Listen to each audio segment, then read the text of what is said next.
Mic उठाइए। मैं आपसे दो चीजें पूछूंगा, साफ साफ बोलना, माइक से बोलना। पास में आइए, माइक उठाओ। दादा आप कब आए? पहली बार आए। कब आए आप? पांडुका धाम की भूमि पे कब आए? पहले हमसे कल परसों में मिले? कल मुलाकात हुई थी। कि कहां हुई थी? क्या कर रहे थे हम आपसे? आपसे बात की थी मैंने पर्सनल? नहीं, बस दूसरे से मिल रहा था। ऐसा हाथ किया था आपसे? किसी भी काउंटर पे या किसी भी शिष्य ने कोई पर्सनल स्टोरी पूछी कि आप कहां से आए, काय के लिए आए, क्या समस्या है? क्या क्या पूछा गया था दरबार में? आपसे क्या क्या पूछा गया था? पर्ची काटने वाले ने क्या पूछा था? कुछ नहीं, केवल रसीद काटी थी हमने कि हम अपने छोटे बच्चे को और बहू को भी दिखाना है, तो अलग अलग दो रसीद। उनने नाम पूछा था? नहीं, कोई केवल ये हमने मरीज का नाम बताया था। मरीज का नाम बताया था। पर्ची किसके नाम से कटवाई आपने? अपनी पत्नी के नाम से। और कोई जानकारी ऐसी नहीं पूछी आपके पिता का नाम क्या है, दादा का नाम क्या है, ऐसा कुछ पूछा? कुछ नहीं पूछा। चलते हैं दरबार में, मैं क्या लिखता हूं सुनिए। आप क्या करते हैं दादा? हम माइक से बोलिए। डिग्री कॉलेज बाबू थे, रिटायर हो गए 2 साल। दादाजी मैंने ये पर्चा लिख लिया है, कलम भी रख दी है, थोड़ा पास में आइए। मैं आपसे 3 चीजें पूछूंगा, साफ साफ बताइए। आपके पिताजी का नाम क्या है? स्वर्गीय श्री रामनाथ। माइक से बोलिए। स्वर्गीय श्री रामनाथ पाते। उनके पिता का नाम क्या है? पंडित राधादयाल पाते। उनके पिता का नाम क्या है? पंडित घुन्नीलाल पाते। सुनिए, सबसे पहले आइए जहां से मैं प्रारंभ करता हूं। घुन्नीलाल का स्थान देना पड़ेगा, जे आपके पितर हैं। घुन्नीलाल, हमने झुन्नी नहीं लिखा, गुड्डी लिखा, थोड़ा सुधार लीजिए, पढ़ लो। घुन्नीलाल का स्थान देना पड़ेगा, यह पितर हैं। पितर हैं, इनको स्थान देना पड़ेगा, जो प्रेत योनि में आ गए हैं। दूसरा, मैं आपके घर तक पहुंचा, जो मुझे समझ आ रहा है, भवन नंबर 420, पहले सुनिए, बोलिए 420 और भवन नंबर 240 में की हुई तंत्र नींबू के द्वारा लाल सिंदूर, केवला की राख और आटा के माध्यम से टोटका तुम्हारे घर में किया जा रहा है। 14-15-16 तारीख को। और दूसरा पॉइंट, एक विशेष बात और लिखी, वो सुनिए आप। आपका बच्चा रेलवे से मरा है, वस्त्र छोड़ के गया है और डायरी में शहर लिख के गया है। वो शहर क्या है सुनिए। यदि लिख के गया हो, डायरी लेके आए हो, आपने यहां किसी को पढ़ाई तो नहीं? डायरी लेके आए हो कहां पे? गाड़ी में। आपके पास उस बच्चे के लिखे हुए शहर है, जिंदगी है। कोई आता है तो कोई जाता है, कोई डूबता है, कोई आग में जाता है, कोई आने वाला है, कोई जाने वाला है।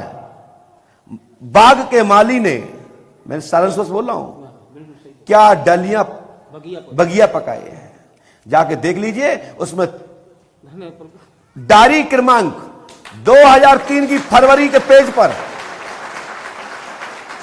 2 पेजों में उल्लेख है, जाके खोल के देख लीजिए।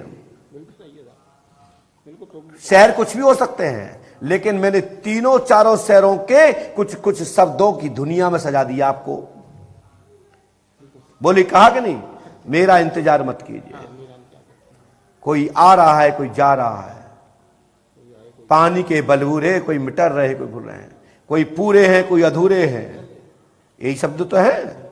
जाके खोल के मैं देखना चाहता हूं, पढ़ के सुनाए।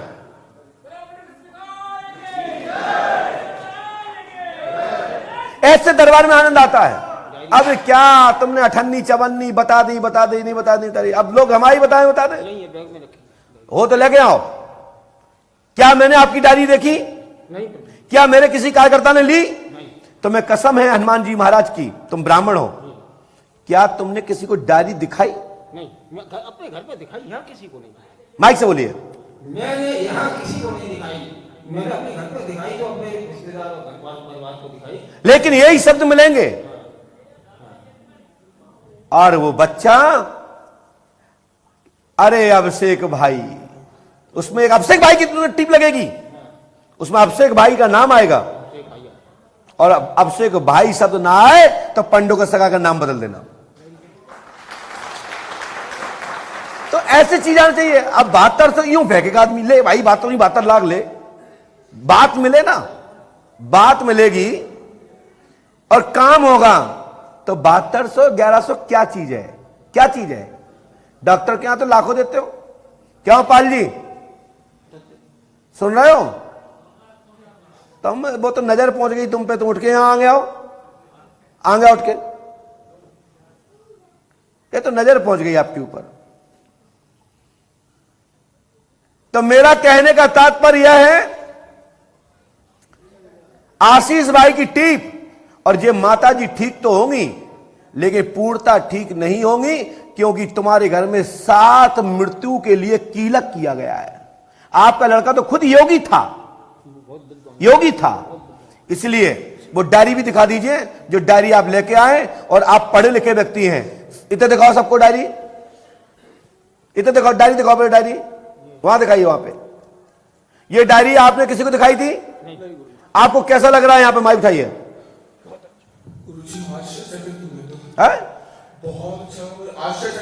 वहां उस साइड को मुंह करके बोलिए, उस साइड को मुंह करके बोलिए, खड़े होकर बोलिए। आपने तो बिल्कुल सब कुछ सच सच बता दिया। इसको पढ़ के सुना है क्या लिखा है इस डायरी में।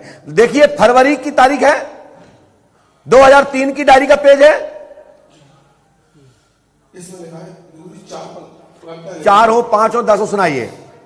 जिंदगी तू जाग जाग बता तू पानी है यार, सबको यूं सता रही जैसे काल सर्प डाल। जिंदगी तू जाग जाग कुछ यूं डूबे जिंदगी में जैसे राग अनुराग, पूछ रहा कोई कोई ये हकीकत है या ख्वाब।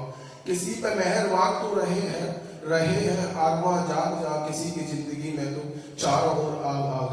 बुढ़ापे में राम राम, जवानी में भाग भाग, किशोरी और बचपन जिंदगी के 4 भाग। ये है कि यात्रा सब सुनो अभिषेक भाई साहब, इसका कुछ पता नहीं खत्म होगा। आप तो बोलते हमारी लाइनें मिलेंगी चारों में। क्या बगीचा बनाया अरे तूने माली, सब कुछ सजाया फूल कांटे और डाली। सोचा था फूलों की कलियां खिलेंगी, कुछ कांटों सहित जीवन के पहलू बुनेगी। मगर आज क्या फूल क्यों रो रहे हैं, ये गम क्यों हो रहे हैं, कहीं खो रहे हैं। कांटों ने काटी है फूलों की डाली, काटेंगे कल वो खुद अपनी ही डाली। ये खो जाएंगे खुद नजर आ रहे हैं, क्या बगीचा बनाई अरे तूने माली, क्या बगीचा बनाई अरे ना समझ है ये जिंदगी, क्या करूं मैं इसकी बंदगी। नजर आती है मुझे हर तथ्य में कुछ गंदगी, कोशिश करता हूं पाने की इस उमर के सुगंध की। नजर आती है मुझे इसके सिर्फ दुर्गंध ही, ये करो तुम वो करो ऐसे बनेगी जिंदगी। ना समझ है ये जिंदगी, क्या करूं मैं इसकी बंदगी। समय सिर्फ खो रहे हैं डूब कर जिंदगी, देख इस बदलाव में किस राह पर है जिंदगी। नजर आती है मुझे हर तरफ दरिंदगी। एक जगह समय किसको किस राह पर ले जाए कुछ पता नहीं, कब कौन क्या हो जाए कुछ पता नहीं। हर इंसान के अपने कुछ सपने होते हैं, कब कौन सा सपना ही रह जाए कुछ पता नहीं। अरे सौंदर्य के शहजादे इस पर इतना गुरूर मत कर, जिंदगी कब तुझ में ठोकर मार दे कुछ पता नहीं। अर्श पर रहने वालों से कह दो फर्श वाले कीड़े नहीं है, कब ये भी फर्श पर आ जाए कुछ पता नहीं। क्या बात है, बहुत धन्यवाद ऐसे धर्म आत्मा कुंडका को, जो इतने वाक्यों को ऐसे मां सरस्वती के शब्द उनके पास उल्लेख, जो पूर्वतः अपने जान में जान, मैं कौन हूं, मैं मौन हूं तो कौन हूं। हमारे अतुल जी बोलते हैं, अतुल शर्मा जी भोपाल, शब्द तो समय पे याद आते हैं कि मैं कौन हूं, मैं मौन हूं तो कौन हूं। तो ये शब्द है कि आने के बाद और जाने के बाद ही पता चलता वो कौन था। किसी की अच्छाई का पता लगता है जाने के बाद, शक्ति का पता लगता है शक्ति का मालिक के जाने के बाद। इसलिए कहना चाहते हैं आप पंडोकर धाम में नींव के पत्थर हैं, और इतने बड़े आपने समाचार पत्र में पंडोकर सरकार के द्वार दरबार में जो पलटियां शब्द दिए गए हैं वो इसमें प्राप्त हुए, और पुष्टि के लिए आशीष भाई का नाम प्रमाणित किया है। यही शब्द का उल्लेख हुआ। तो ये दरबार है, ये भाई तुम्हारे घर में पुनर्जन्म लेगा, लेकिन संत बनेगा, ऐसा संतान प्राप्त करोगे तो यहां से एक नारियल ले जाना, और शीघ्र ही मंगल कार्य संपन्न होने के पश्चात आपके घर में भाई का जन्म होगा और वो संत की श्रेणी में निकल जाएगा। और समझ लेना कि मेरा भाई वापस आ गया, ठीक है ना। और इसी के साथ दरबार समाप्त। और शेष किसने चक्कर कराया, किसने तंत्र कराया, कौन नींबू फोंक रहा है, कौन तंत्र कर रहा है, इसका नाम सुबह 7 बजे आपको प्राप्त हो जाएगा। जय श्री राम, जय पंडित गोसाई।